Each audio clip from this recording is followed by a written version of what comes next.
Si tu veux apprendre ta religion correctement, viens me rejoindre sur mon nouveau site internet i-islami.com. Croyances, langue arabe, jurisprudence, tajwid, tafsir, sciences du hadith, comportement et exhortation. Tout cela dans une seule et même formation. Tu pourras apprendre les bases de ta religion avec des vidéos simples et détaillées. Pour plus de détails, rendez-vous sur i-islami.com. Bonne vidéo. Assalamu alaikum wa rahmatullahi wa barakatuh. Dans cette nouvelle vidéo, nous allons définir ensemble la bataille des tranchées, Ghazwatul Khandaq. Nous y verrons entre autres les différentes batailles qui se sont déroulées entre la bataille de Uhud et la bataille des tranchées, les causes qui ont mené à cette immense bataille, la préparation des musulmans au combat, ou encore l'issue finale de cette bataille. Sans perdre plus de temps, on passe à l'explication. Bismillah walhamdulillah wa salatu wa salamu ala rasulillah wa ala alihi wa ashabihi wa man wala. Amma ba'd. La bataille de Hamra ou l'Asad. Le lendemain de la bataille de Uhud, le prophète sallallahu alayhi wa sallam incita ses compagnons à sortir en direction des Mécois qu'ils avaient combattus la veille, afin de les effrayer encore plus et leur montrer que la bataille de la veille n'avait pas entaché la détermination des croyants. Les croyants se rendirent donc en direction de Hamra ou l'Asad, situé à une quinzaine de kilomètres au sud de Médine. Le prophète sallallahu alayhi wa sallam interdit à ceux qui n'avaient pas participé à la bataille de Uhud de sortir avec eux. Seul Jabir ibn Abdillah radiyallahu anhuma, qui n'avait pas participé à la bataille la veille, sortit avec eux. Il voulait déjà sortir avec eux durant la bataille de Uhud, mais son père lui avait demandé de s'occuper de ses sœurs pendant qu'il participait lui-même à la bataille. Le père de Jabir radiyallahu anhu fut tué durant la bataille de Uhud. Jabir demanda donc la permission au prophète sallallahu alayhi wa sallam de sortir pour cette bataille à la place de son père. Et le prophète sallallahu alayhi wa sallam accepta sa demande. Les musulmans sortirent donc en direction des mécréants. La plupart d'entre eux avaient encore des séquelles et des graves blessures de la bataille de la veille. Allah Azza wa Jal dit à propos de ces héros courageux: Alladhina istajabu lillahi war rasuli min ba'di ma asabahumul qarh lilladhina ahsanu minhum wattaqaw ajrun azim.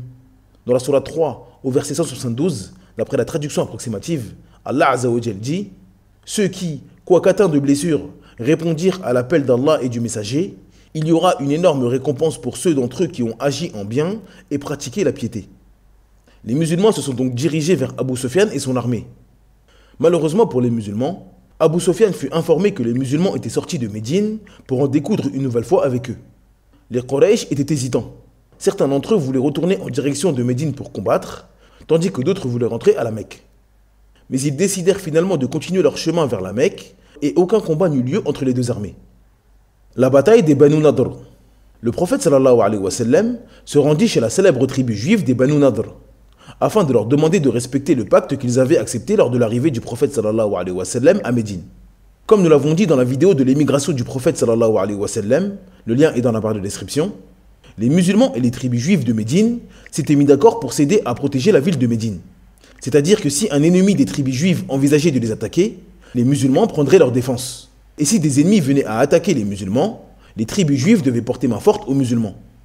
Soucieux de la réaction des associateurs de la Mecque après la bataille de Uhud, le prophète sallallahu alayhi wa sallam est donc venu leur demander d'honorer leurs paroles.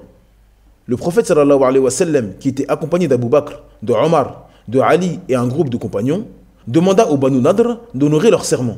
Ils répondirent au prophète sallallahu alayhi wa sallam qu'ils allaient honorer leur pacte, mais qu'ils devaient d'abord se concerter. Le prophète sallallahu alayhi wa sallam et ses compagnons attendirent donc près d'un mur la fin de leur réunion. Dans leur assise, les Banu Nadr étaient en train de se concerter pour savoir qui d'entre eux allait tuer le prophète Mohammed sallallahu alayhi wa sallam, qui était juste à quelques mètres.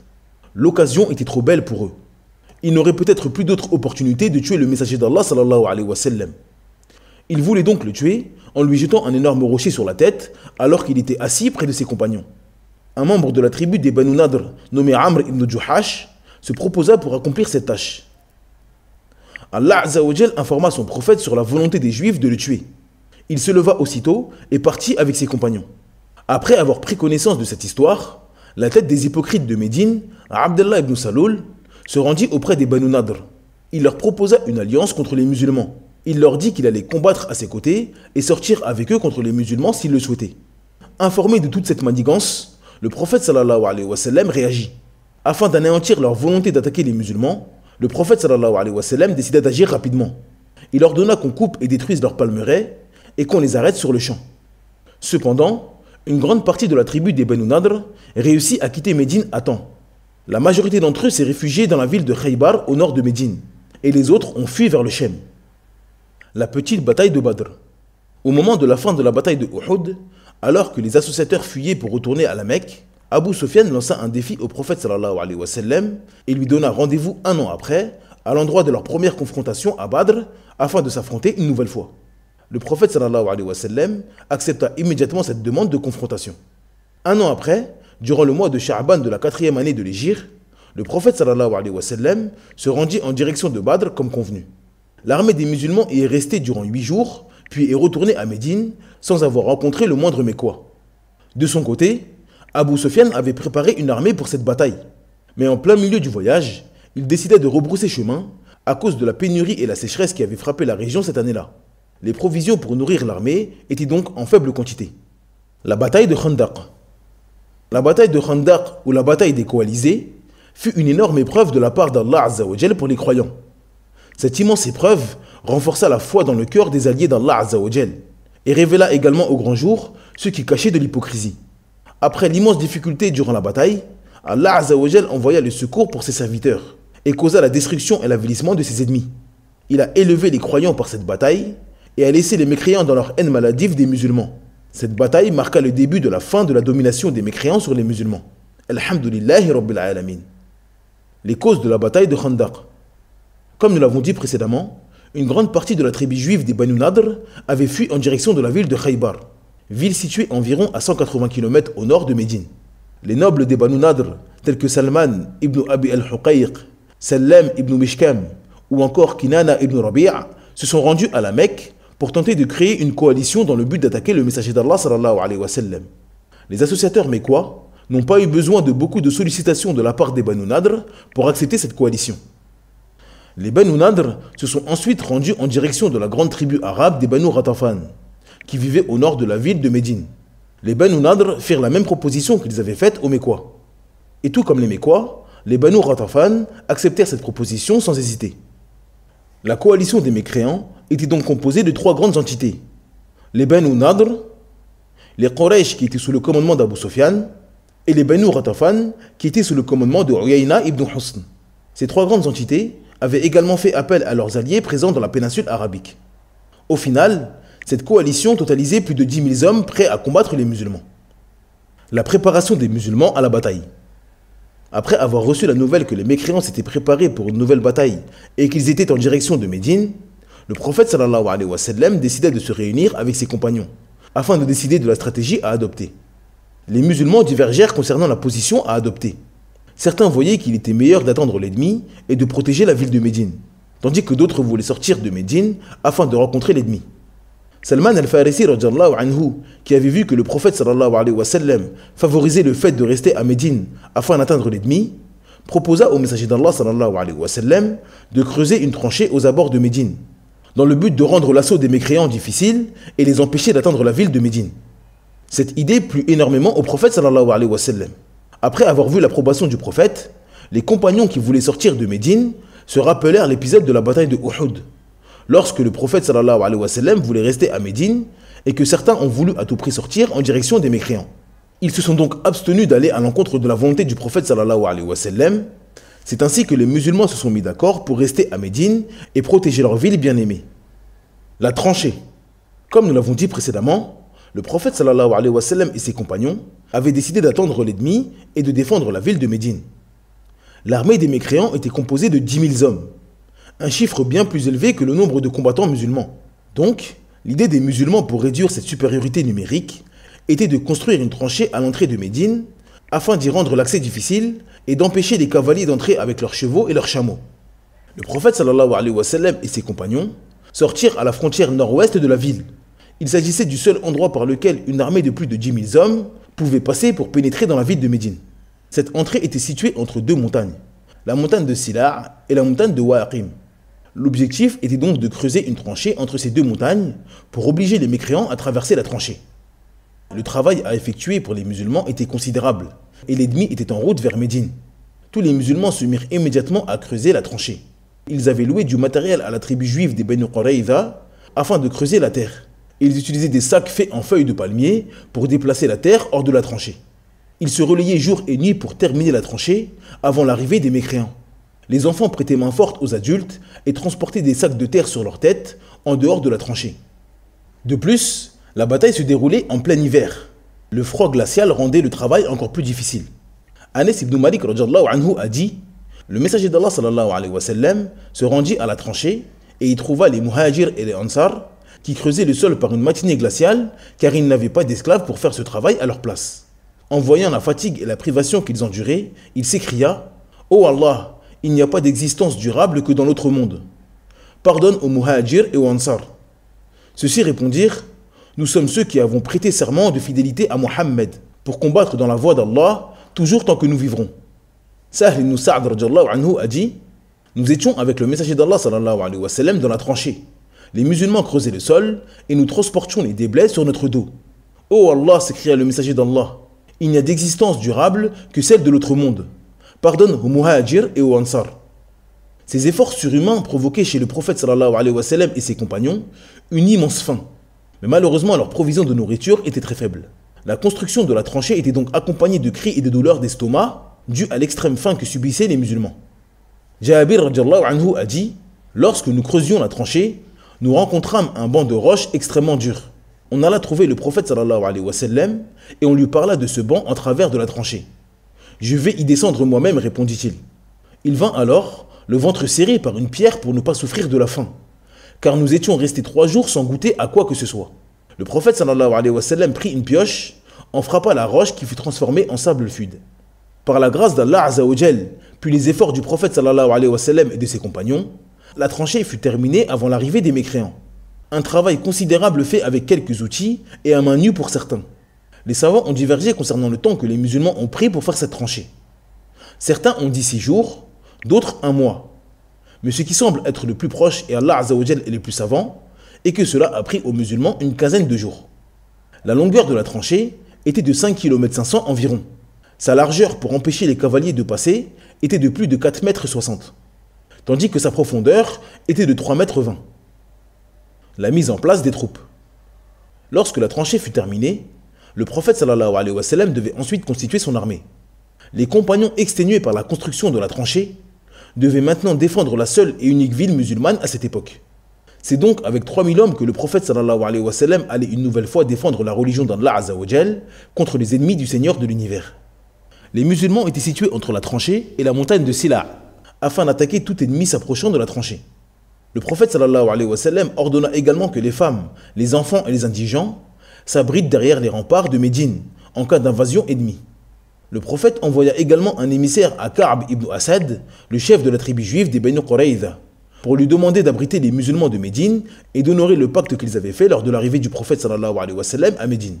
Le chef des Banu Qurayza, Ka'b ibn Asad, refusa car il était favorable à l'attaque des coalisés contre le prophète sallallahu alayhi wa sallam. Les musulmans étaient donc en très mauvaise posture. Une armée de plus de 10 000 hommes se dirigeait vers eux alors qu'ils n'étaient que 3 000, et les tribus juives avec qui le prophète sallallahu alayhi wa sallam avait pactisé ne faisaient que trahir leurs engagements. Bien évidemment, les hypocrites infiltrés dans le rang des musulmans profitaient de la situation pour comploter contre les musulmans et tenter de faire tuer le messager d'Allah sallallahu alayhi wa sallam. Et pour couronner le tout, les musulmans étaient à bout de force à cause de la tranchée qu'ils avaient creusée. C'est dans cette situation qu'Allah azza wa jal révéla le verset هُنَالِكَ ابْتُلِيَ الْمُؤْمِنُونَ وَزُلْزِلُوا زِلْزَالًا شَدِيدًا. Dans la sourate 33 au verset 11, d'après la traduction approximative, Allah azza wa jal dit: les croyants furent alors éprouvés et secoués d'une dure secousse. L'arrivée des mécréants à Médine. Allah azza wa jal dit: إذ جاءوكم من فوقكم ومن أسفل منكم وإذ زاغت الأبصار وبلغت القلوب الحناجر وتظنون بالله الظنونا. Dans la sourate 33 au verset 10, d'après la traduction approximative, Allah azza wa jal dit: quand ils vous vinrent d'en haut et d'en bas, de toutes parts, et que les regards étaient troublés, et les cœurs remontaient aux gorges, et vous faisiez sur Allah toutes sortes de suppositions. L'immense armée des mécréants arrivait aux abords de Médine pour l'assiéger. Il y avait des ennemis venus d'en haut, c'est-à-dire de la région du Najd, qui se trouve au nord de Médine. Des ennemis venus d'en bas, c'est-à-dire les associateurs de la Mecque qui se situent au sud de Médine. Il y avait même des ennemis derrière eux et au milieu d'eux, avec les tribus juives qui avaient rompu le pacte avec les musulmans et les hypocrites qui étaient dans le rang des musulmans. Face à cette immense armée, 3 fois plus nombreuse qu'eux, la foi des croyants augmenta et la fierté qu'Allah Azza wa Jal les choisit pour défendre sa religion remplissait leur cœur de joie. Allah Azza wa Jal a dit à propos d'eux: وَلَمَّا رَأَى الْمُؤْمِنُونَ الْأَحْزَابَ قَالُوا هَذَا مَا وَعَدَنَا اللَّهُ وَرَسُولُهُ وَصَدَقَ اللَّهُ وَرَسُولُهُ وَمَا زَادَهُمْ إِلَّا إِيمَانًا وَتَسْلِيمًا. Dans la Surah 33 au verset 22, d'après la traduction approximative, Allah Azza wa Jal dit: Et quand les croyants virent les coalisés, ils dirent: Voilà ce qu'Allah et son messager nous avaient promis. Et Allah et son messager disaient la vérité. Cela ne fit que croître leur foi et leur soumission. Face à cette immense armée 3 fois plus nombreuse qu'eux, la maladie des hypocrites augmenta. La peur et l'envie de fuir envahirent leur cœur. Allah Azza wa Jal dit à propos d'eux: وَإِذْ يَقُولُ الْمُنَافِقُونَ وَالَّذِينَ فِي قُلُوبِهِم مَّرَضٌ مَّا وَعَدَنَا اللَّهُ وَرَسُولُهُ إِلَّا غُرُورًا. Dans la Surah 33 au verset 12, d'après la traduction approximative, Allah Azza wa Jal dit: Et quand les hypocrites et ceux qui ont la maladie au cœur disaient: Allah et son messager nous ont promis que tromperie. L'attaque des mécréants. L'armée des mécréants se décida enfin à attaquer afin d'envahir la ville de Médine. Une fois aux abords de la ville, ils se trouvèrent face à une immense tranchée qui leur interdisait le passage. Étonnés de voir cet immense trou leur barrer la route, les associateurs ne savaient pas quoi faire. En effet, la technique des tranchées n'était pas quelque chose utilisé chez les Arabes. C'est d'ailleurs pour cela que le prophète sallallahu alayhi wa sallam valida la stratégie de Salman al-Farisi radiyallahu anhu, qui connaissait cette technique utilisée par les Perses, région de laquelle il était originaire. Fous de rage, les associateurs faisaient des va-et-vient devant la tranchée, en cherchant un moyen de pouvoir la contourner. Lorsque les associateurs tentaient de s'approcher de la tranchée d'un peu trop près, dans le but de la franchir, les musulmans les accueillaient avec des flèches pour les dissuader de traverser. Les cavaliers mécréants cherchaient par tous les moyens une brèche dans la tranchée, afin de la traverser, tout cela en esquivant les flèches des musulmans. Un groupe d'associateurs composé de Amr ibn Wood, Ikrima ibn Abi Jahl, Dirar ibn al-Khattab et d'autres trouvèrent une toute petite ouverture pouvant laisser passer des chevaux. Ils réussirent donc tant bien que mal à passer la tranchée. Mais malheureusement pour eux, une fois sortis de la tranchée, leurs chevaux étaient pris dans une boue qui rendait leur avancée difficile. Ali ibn Abi Talib radiyallahu anhu et un groupe de musulmans se rendirent à leur rencontre afin de stopper leur avancée. Amr ibn Abdi Wood demanda immédiatement à Ali radiyallahu anhu une mubaraza. La mubaraza consiste à faire un combat en singulier avant que la bataille générale ne commence. Cette idée plut fortement à Ali radiyallahu anhu qui accepta immédiatement. Amr ibn Abdi Wood faisait partie des combattants les plus courageux des associateurs, tout comme Ali radiyallahu anhu faisait partie des plus courageux combattants parmi les musulmans. Les deux hommes se ruèrent l'un vers l'autre et entamèrent un combat en singulier, qui fut remporté par le cousin du prophète sallallahu alayhi wa sallam, Ali ibn Abi Talib radiyallahu anhu.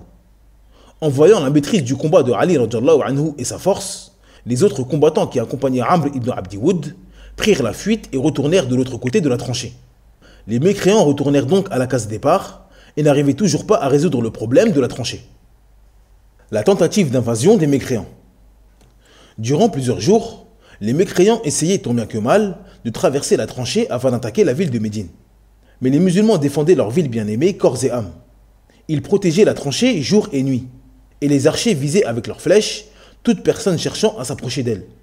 Les assauts des coalisés étaient tellement nombreux que les musulmans n'avaient parfois pas le temps d'accomplir la prière à l'heure. La prunelle des yeux du croyant, qui ne retarde pour rien au monde. Cependant, ils n'avaient pas le choix de faire cela.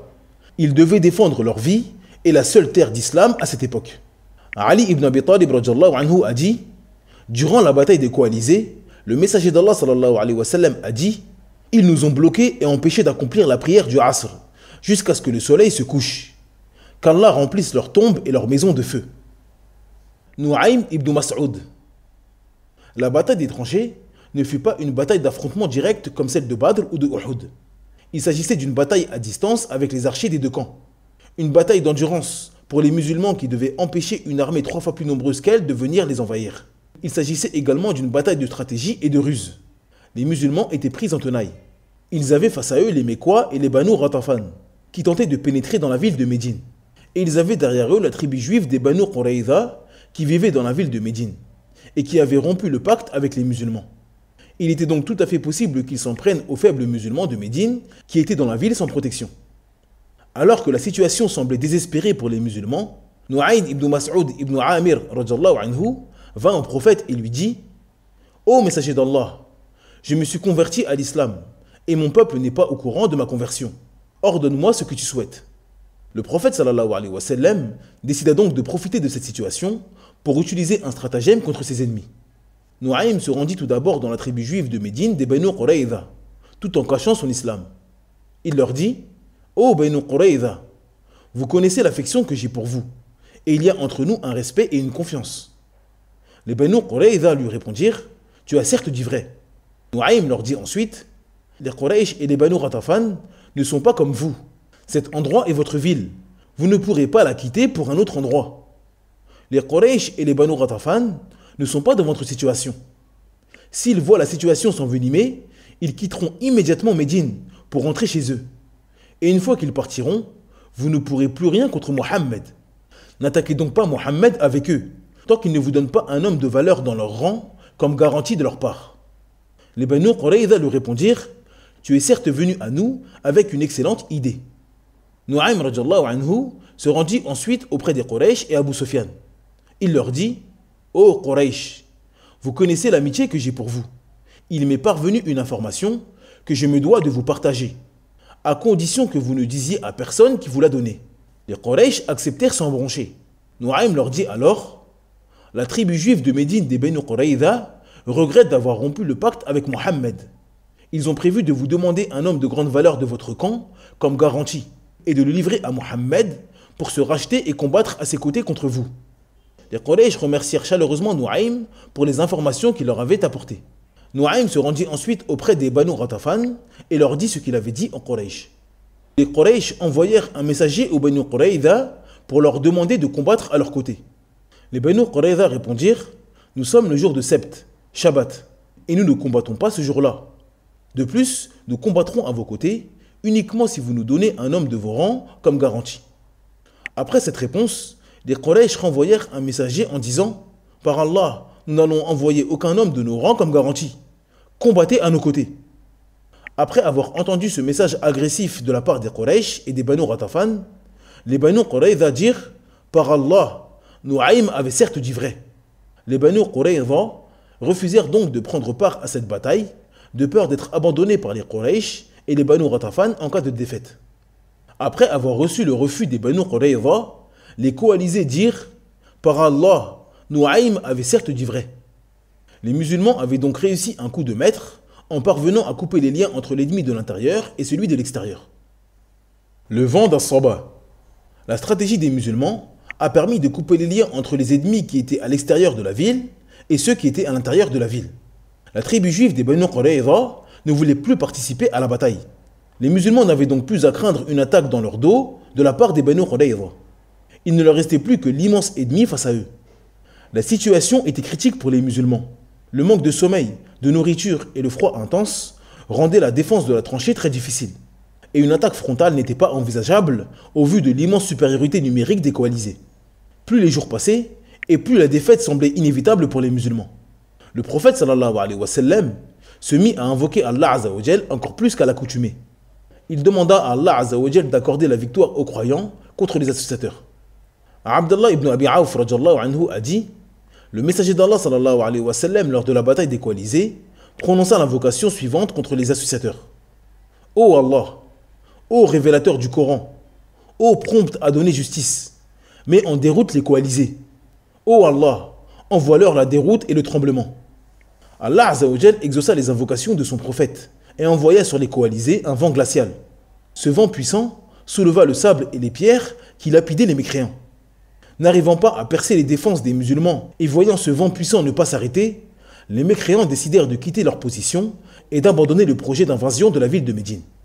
Allah Azza wa Jal dit يا أيها الذين آمنوا اذكروا نعمة الله عليكم إذ جاءتكم جنود فأرسلنا عليهم ريحا وجنودا لم تروها وكان الله بما تعملون بصيرا.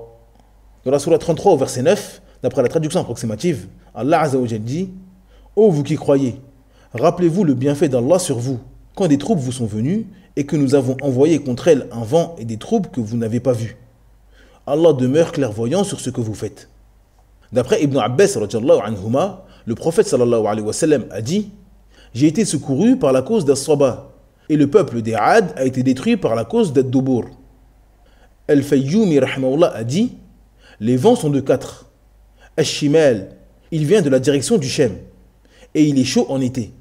Al-Janoub est son opposé. Il vient de la direction du Yémen. As-Saba vient de l'Est et Ad-Dubur vient de l'Ouest. Fin de citation. Cette vidéo est maintenant terminée. Merci de l'avoir visionnée jusqu'à la fin. Pour télécharger gratuitement le PDF de cette explication, je vous invite à vous rendre sur le site i-islami.com. N'oubliez pas de vous abonner à la chaîne et d'activer la cloche de notification. Cela permettra de toucher un plus grand nombre de personnes, Inch'Allah Azza wa Jal. En attendant, je vous dis Assalamu alaikum wa rahmatullahi wa barakatuh. Subhanaka Allahumma bihamdik, ashhadu an la ilaha illa ant, astaghfiruka wa atubu ilayk.